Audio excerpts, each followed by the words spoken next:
Quiero hablar de una manera muy práctica para que podamos tener un entendimiento claro de lo que realmente significa conocer la voluntad de Dios para nuestras vidas. Me atrevería a decir que en mi vida probablemente esa es la pregunta que más se hace. ¿Cómo sé lo que Dios quiere que yo haga?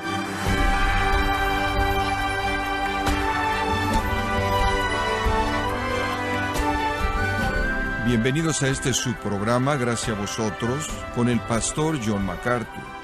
No es inusual que la gente tome decisiones en la vida basadas en sus sentimientos. ¿Podemos realmente saber la voluntad de Dios para nuestras vidas? ¿Es la voluntad de Dios un secreto?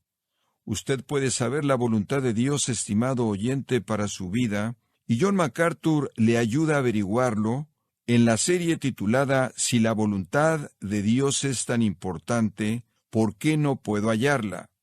Quiero hablar de una manera muy práctica para que podamos tener un entendimiento claro de lo que realmente significa conocer la voluntad de Dios para nuestras vidas. Esa es una pregunta seria. De hecho, me atrevería a decir que en mi vida probablemente esa es la pregunta que más se hace. ¿Cómo sé lo que Dios quiere que yo haga? En el Salmo 143, versículo 10, David hizo una oración que debe ser el deseo de todo cristiano. David oró esto: Señor, enséñame a hacer tu voluntad. Eso es muy elemental, creo, para la vida de un creyente, porque ser un cristiano es la afirmación del señorío de Cristo. Ser un cristiano es un acto de sumisión inicial al control y al liderazgo de Cristo, y entonces hacer su voluntad ciertamente sigue ese tipo de sumisión. Nuestro bendito Señor mismo puso el ejemplo. Ningún otro más que Cristo tiene el corazón de siervo perfecto. Desde el principio mismo, en su encarnación, Él presentó de manera clara el hecho de que Él había venido para hacer la voluntad del que lo había enviado. E inclusive cuando eso lo llevó a la agonía de la expectativa de la cruz, conforme Él en el huerto se entregó en oración al Padre y presentó el sentimiento de su propia alma, inclusive en ese momento de crisis, Él nunca se desvió de ese compromiso, porque ahí fue en donde dijo: no se haga mi voluntad, sino la tuya.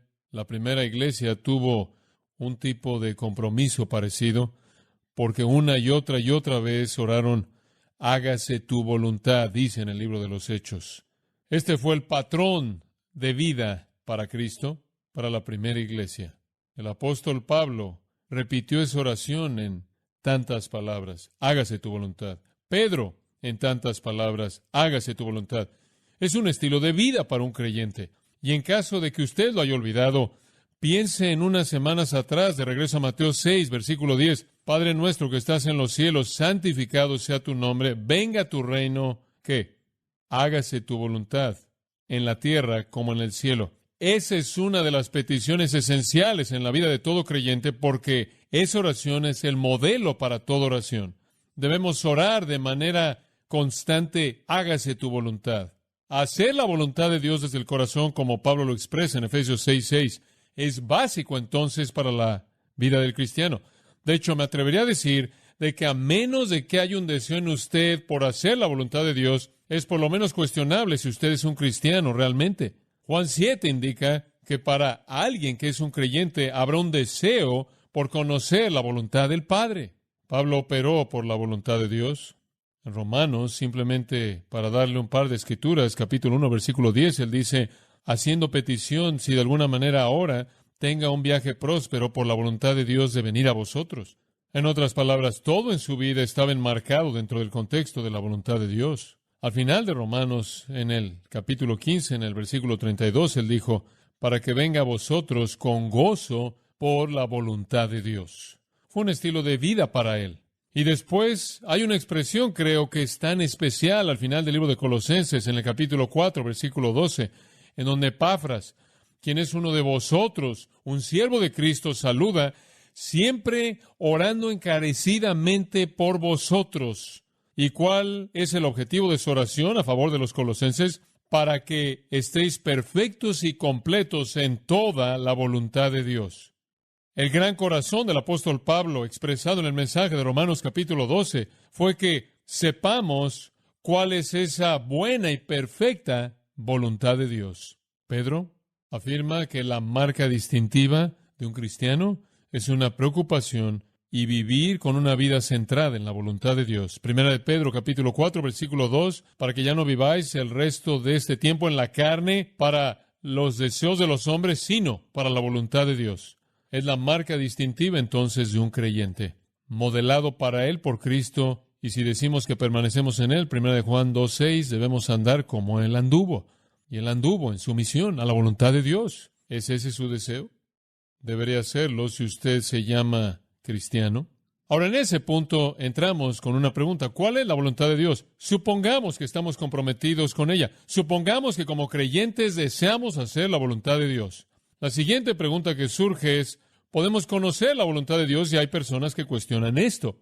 Y algunos piensan que usted puede vivir su vida cristiana sin ella. Otras personas piensan que la voluntad de Dios es algún tipo de misterio, es una especie de cosa nebulosa, escondida, secreta. Dios es una especie de conejo de Pascua universal que la esconde en algún lugar y anda corriendo diciendo, caliente, caliente, conforme buscamos de manera desesperada por encontrarla. Algunas personas creen que la voluntad de Dios es un trama, es algo como correr por el camino y caer sobre su nariz en un mapa de la India y decir, sí, Señor, es indio, lo que sea. Pero la gente tiene ideas extrañas de la voluntad de Dios. Algunos un sueño más bien místico, visionario, con una orientación en esa dirección. Otros, como si Dios necesita hablar con ellos del cielo. Algunos creen que es un acontecimiento traumático y la mayoría, creo yo, que creen en ese tipo de cosas, en últimas terminan con el sentido de frustración y sintiendo que quizás nunca descubrieron o encontraron la voluntad de Dios en absoluto y tienen que esperar para llegar al cielo para conocer la totalidad del significado de la vida. Pero creo que podemos conocer la voluntad de Dios. Permítame decirle por qué.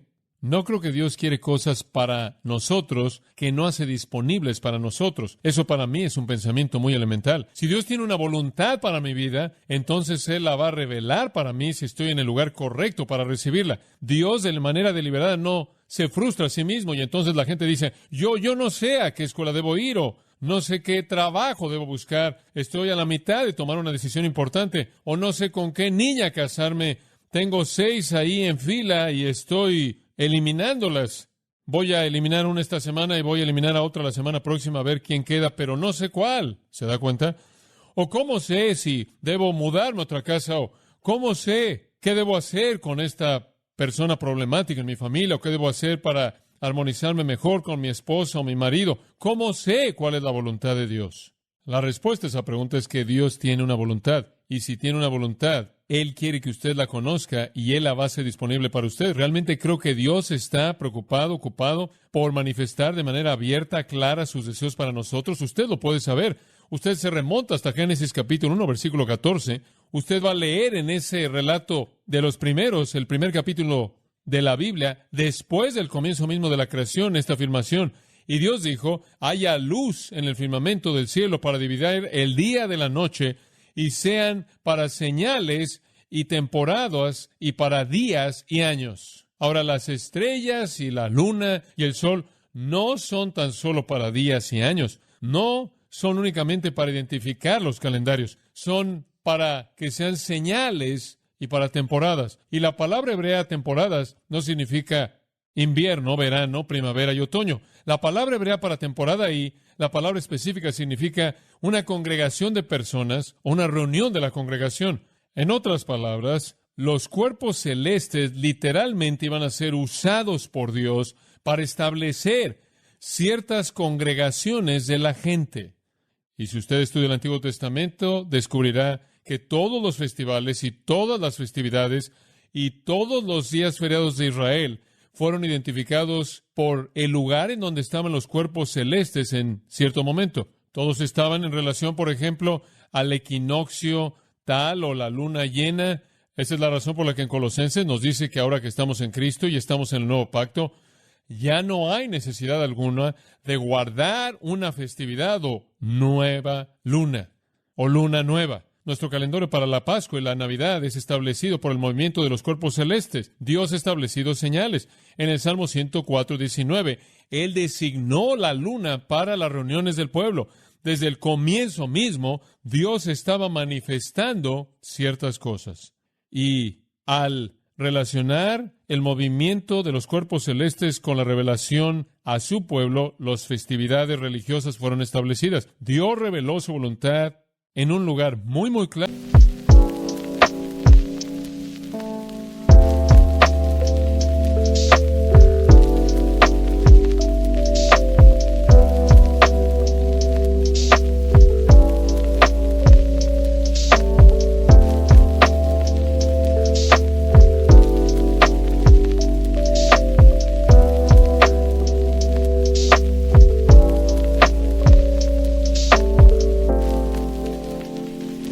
En donde todos lo podían ver. Pensamos en cómo Dios reveló su voluntad a lo largo del Antiguo Testamento y conocemos de tantos casos en donde Él la reveló de manera externa. Por ejemplo, estuvo el milagro de la señal del pacto con Abraham, el nacimiento de Isaac, una indicación muy externa, tangible, de que Dios iba a guardar su promesa. Y después, más adelante, cuando llegó el momento para que Isaac tuviera una esposa, el siervo Eliezer fue llamado. Y Abraham dijo, quiero que vayas y encuentres una esposa de su propio pueblo. Y Eliezer dice, colocó su mano en su muslo, la colocó cerca del área de procreación e hizo un voto de que él encontraría una esposa de su propio pueblo. ¿Usted recuerda cuál fue la señal? Ve al pozo y espera ahí, y conforme vienen las doncellas, al terminar el día, la que te ofrezca agua y agua para tus camellos, esa es la que debes escoger. Una señal muy externa, muy clara, muy específica. Y después, conforme los hijos de Israel fueron guiados a lo largo del desierto, había una columna de fuego y una nube. Y después estuvo Gedeón en Jueces capítulo 6, en la batalla contra los madianitas, y una señal. El vellón estaba mojado y el suelo estaba seco. Y el suelo estaba mojado y el vellón seco, y esa fue una señal, y Dios estaba mostrando su voluntad. Y después hubo fuego en el monte Carmelo. Y después hubieron esos actos de Isaías y Jeremías en donde literalmente dramatizaron de manera muy visual lo que Dios iba a hacer. Como puede ver, Dios siempre se ha revelado a sí mismo de una manera muy clara. Y en el Antiguo Testamento, de manera común, Él lo hizo mediante fenómenos muy visibles, externos, físicos. Ahora, cuando usted llega al Nuevo Testamento, usted también ve esto, ¿no es cierto? Vemos señales en el Nuevo Testamento. El Evangelio de Juan es una serie de 8 grandes señales de milagros. De hecho, a usted quizá le interesará saber que la palabra milagro nunca es mencionada en el Evangelio de Juan ni una vez, porque son señales que apuntan de una manera muy física a Cristo. Y en Juan 20, versículos 30 y 31, dice, en ese texto específico, lo que Jesús hizo fueron señales, y Él hizo muchas otras señales para que pudiéramos creer que Él es quien decía ser. Y después, claro, con Pedro, estuvo la señal de la sábana en Hechos 10, y después estuvo la conversión de Pablo, una señal externa, dramática, milagrosa de ceguera a la gloria de Dios. Y después en 2 Corintios 12, las señales de un apóstol. Como puede ver, en épocas previas a la conclusión de la palabra de Dios, Dios demostró su voluntad de una manera muy externa, física, dramática, para que nadie pudiera confundirla. Pero conforme la época de los milagros pasó, ahora, ¿cómo conocemos la voluntad de Dios? Bueno, tenemos en nuestras manos la palabra de Dios. El propósito entero de los milagros fue apuntar a la palabra de Dios, al profeta de Dios, conforme él habló la palabra de Dios. Una vez que la compilación de la revelación divina se acabó, entonces se vuelve la fuente de la voluntad de Dios. Entonces, en la actualidad no creo que buscamos milagros. No creo que encontramos en el Nuevo Testamento mandatos a que busquemos para encontrar la voluntad de Dios en las estrellas, o para encontrar la voluntad de Dios en algunos fenómenos, o para encontrar la voluntad de Dios en algún arreglo providencial de circunstancias que vemos como un acto divino. Creo que vamos en este punto a la palabra de Dios, y creo que de manera substancial podemos encontrar la voluntad de Dios en la Escritura. Quiero sugerirle las cosas que son la voluntad de Dios a partir de la Escritura, simplificándolas y reduciéndolas. Número 1, la voluntad de Dios es que usted sea salvo. La voluntad de Dios es que usted sea salvo. Ahí es donde la voluntad de Dios comienza. En 2 de Pedro capítulo 3, versículo 9, dice esto: el Señor no retarda su promesa. Ahora, los críticos podrán decir que sí, y ese es el enfoque de este capítulo. Los críticos podrán decir, oh, Dios no está haciendo nada. ¿Dónde está la señal de su venida? Todas las cosas continúan como fueron desde el principio. Todo ha sido igual. todo esto acerca del juicio, todo esto acerca de la condenación que hemos estado oyendo, todas estas cosas que supuestamente van a venir sobre los falsos maestros, no hemos visto nunca nada de esto. Todas las cosas continúan como han sido desde el principio. La respuesta de Pedro es esta: no es porque el Señor retarda su promesa, como los hombres, no es porque hay un hueco entre lo que Él dice y lo que Él hace, es porque Él es paciente hacia nosotros, no queriendo que nadie que perezca, sino que todos vengan al arrepentimiento. Es la voluntad de Dios que los hombres sean salvos, redimidos, que no perezcan. Quiero que...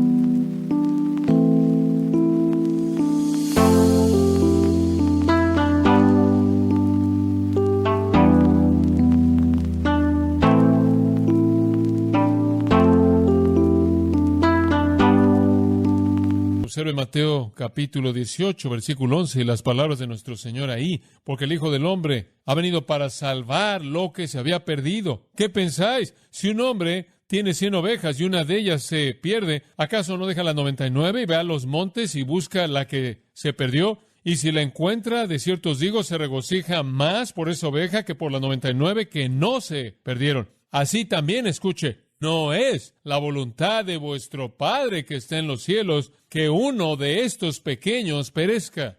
Ahora, la referencia en el pasaje primordialmente trata con niños, pero puede ser ampliada porque es el corazón de Dios quien no quiere que nadie perezca. Pedro lo amplía para nosotros. En Primera de Timoteo, una palabra que habla del mismo asunto en el capítulo 2, porque esto es bueno y agradable a los ojos de Dios nuestro Salvador, el cual quiere que todos los hombres sean salvos y vengan al conocimiento de la verdad. Dios quiere que los hombres sean salvos. Ahora, ahí es en donde la voluntad de Dios comienza. Digo, si usted está buscando la voluntad de Dios fuera de la salvación, usted no tiene base sobre la cual buscarla, porque el hombre natural no percibe las cosas que son de Dios. La salvación es básica.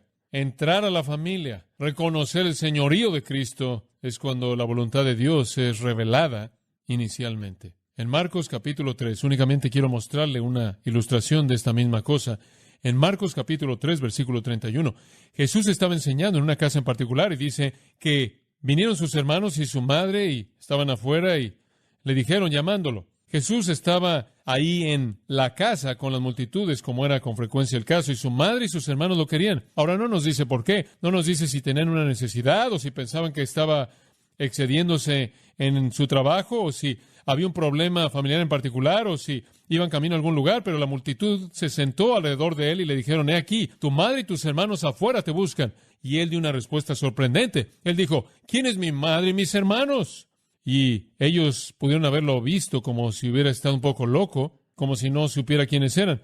Él volteó alrededor para ver los que se sentaron alrededor de él y dijo: he aquí mi madre y mis hermanos. Él identificó a la gente que lo rodeaba como su madre y sus hermanos, porque él dice en el versículo 35, todo aquel que hace la voluntad de Dios es mi hermano, mi hermana y mi madre. Y ahí él está diciendo que usted realmente viene a mi familia cuando usted hace la voluntad de Dios. Y claro, ese paso inicial es la salvación. Dios quiere que los hombres sean salvos y cuando responden a eso y entran a su familia, se convierten en los hermanos y hermanas y madres de Cristo. Esta es la voluntad de Dios. Es tanto la voluntad de Dios que Él vino al mundo para morir. Tenemos las cosas que queremos, pero no las queremos al grado que queremos morir por ellas, pero Dios sí. La encarnación, la crucifixión reveló el compromiso de Dios con la expresión de su voluntad. La voluntad de Dios es que los hombres sean salvos. Ahí es donde comienza.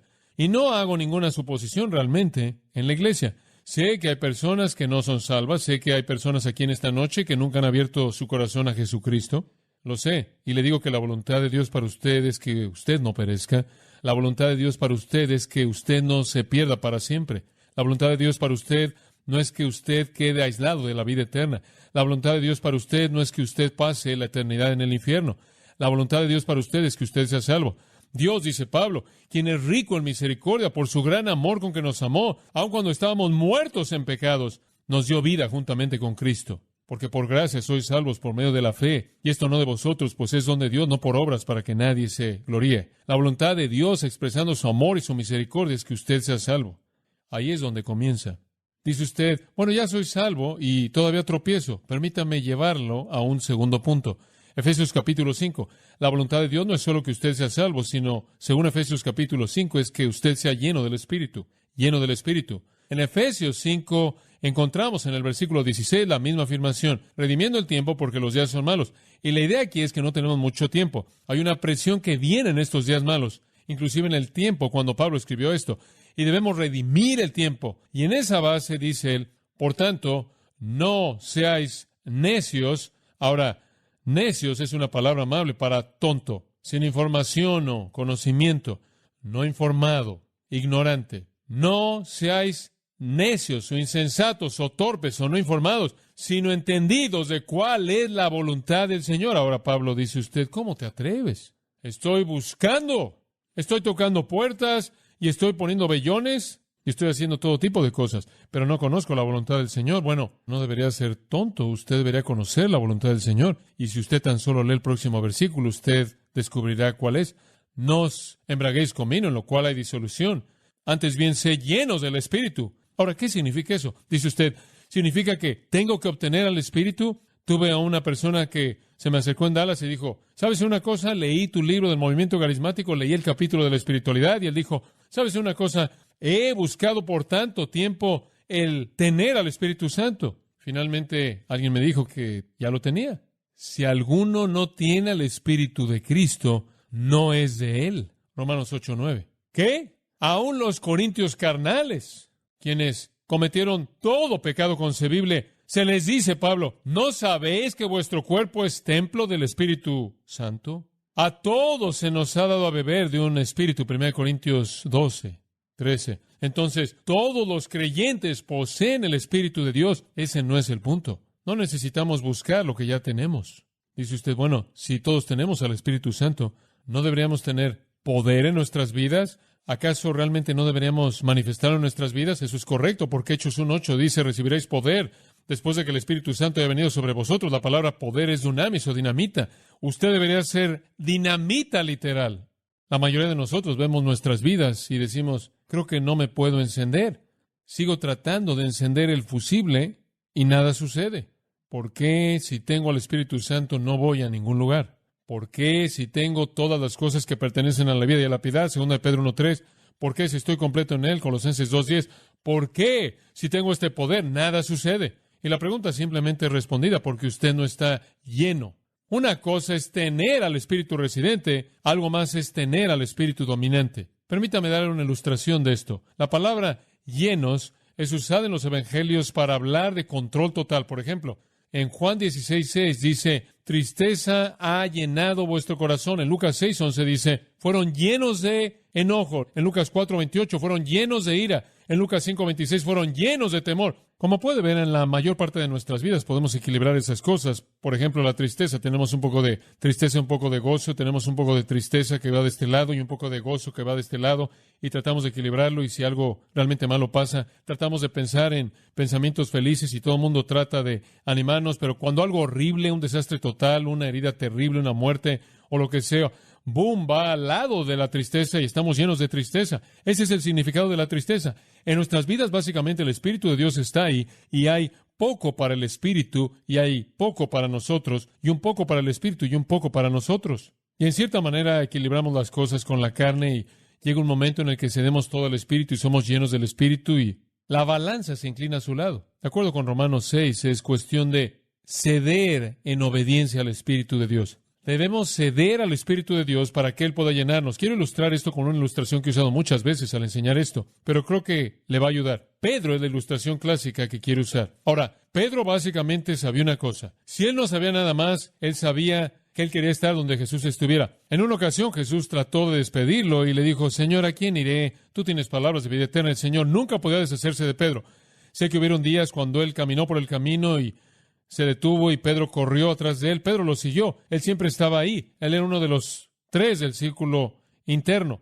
No estoy seguro de que él fue escogido. Simplemente creo que no podía deshacerse de él, lo que sea. Pero Pedro quería estar donde Cristo estaba. Y hay una razón muy obvia. ¿Por qué? Porque cuando él estaba con Cristo, él encontraba un recurso increíble para su vida. Por ejemplo, Mateo 14, los discípulos están ahí en el agua y una tormenta está incrementándose ahí en el mar de Galilea y están entrando en un poco de pánico. Lo único que están tratando de hacer es alejarse un poco del monte en donde habían estado, a la pequeña aldea. No debió haber sido un problema, pero la tormenta vino y el viento fuerte que entra ahí en ese pequeño valle entre esos riscos en el este y los montes al norte y al oeste realmente hizo que esto se agitara. He experimentado eso en algunos de mis viajes ahí. Y la barca estaba ahí a la mitad y realmente estaban en un estado de pánico y de pronto, conforme vieron una silueta ahí con la luz de la luna, alguien venía caminando sobre el agua. Ahora, si usted ya estaba ahí metido, eso lo habría usted hundido. En términos de que si usted ve a alguien caminando sobre el agua, y claro, usted recuerda lo que pasó, ellos clamaron, ¿eres tú, Señor? Esa es la única explicación posible que se les podía ocurrir. Y él respondió en el afirmativo inmediatamente, sin pensar en nada. Pedro salió de la barca y comenzó a caminar sobre el agua. Ahora, él había sido un pescador toda su vida y él nunca había hecho eso. Él sabía que no podía caminar sobre agua. En términos cognitivos, él sabía eso. Dice usted, bueno, ¿por qué es que él hizo algo así? Brincó de la barca. Bueno, creo que fue porque él tuvo este deseo consumidor de estar en donde Jesús estaba. Y él salió ahí un poco. Usted sabe, él pensó que estaba bien y comenzó a revisar lo que estaba haciendo y después comenzó a hundirse. El Señor tuvo que levantarlo, sacarlo y después caminaron juntos de regreso a la barca.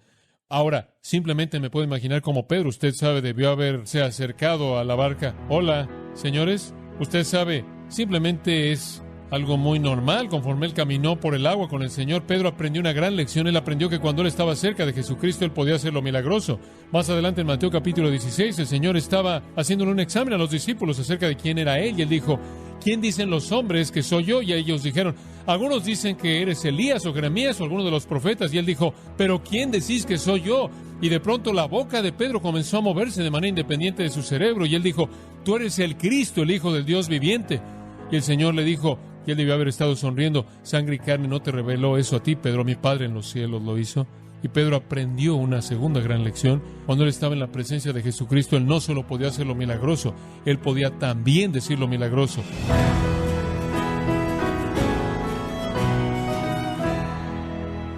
Ha sido el pastor John MacArthur en la serie titulada Si la voluntad de Dios es tan importante, ¿por qué no puedo hallarla? Aquí en Gracia a Vosotros. Estimado oyente, como John explicó hoy, usted puede conocer la voluntad de Dios, está justo ahí en su palabra, y pocos recursos hacen el significado de la Escritura sea tan claro que la Biblia de Estudio MacArthur, por ello puede obtener su copia en gracia.org o en su librería cristiana más cercana. Quiero recordarle que puede descargar gratuitamente todos los sermones de esta serie. Si la voluntad de Dios es tan importante, ¿por qué no puedo hallarla?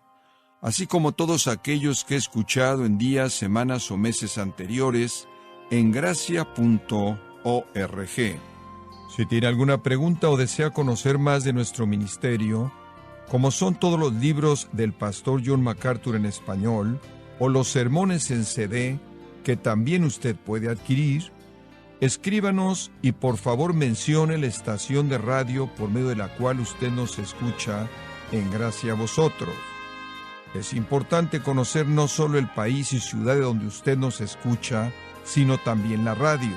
Para quienes contactan nuestro ministerio por primera vez, pueden solicitar una copia del mensaje de promoción sin costo alguno, un mensaje por oyente únicamente. Si usted vive en los Estados Unidos o Puerto Rico, escríbanos a Gracia a Vosotros, P.O. Box 4000, Panorama City, California, 91412. O puede escribirnos a través del siguiente correo electrónico: radio@gracia.org. En nombre del pastor John MacArthur, de nuestro productor David Torres y del personal, le damos las gracias, invitándole para que nos acompañe en la próxima edición y así juntos continuar desatando la verdad de Dios un versículo a la vez en Gracia a Vosotros.